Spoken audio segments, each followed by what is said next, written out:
মুমিন হলের মধ্যে দুই জাত আছে। এক গুরু আছেন আসমানি যে হেদায়ত আইছে কোরআন নবী ইসলামর জেইলি ইগান নিজে বালা করে আসেল করছেন আসেল করিয়া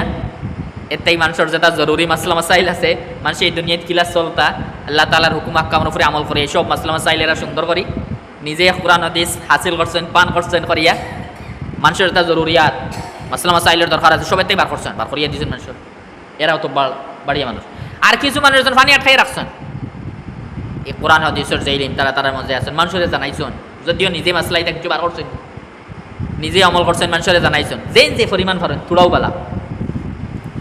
এখানে বাকি সব মুসলমানই আমায় গেছে। আর কিছু মানুষ হইলে ওলা এরা নিজেও আইসেন না বানি আর আঠাইয়াও রাখছেন না এরা হইলে কাফির। যে নবী ইসলামর যে হেদায়ত কোরআনে কারীম নবী ইসলামর যে ইলমর বাইরে তারা ফিরিয়েও চাইছেন না চাইলে না ফায়দা লইতা তে তারারে কোরআনে কারীমে তারার জিন্দেগিতে আসর করেন না বদলান না তে দুই খার মাঝে তারার মধ্যে তারা এই কোরআনে কারীমের বাইরে মুতাওয়াজ্জহ হইছেন না ও কারণ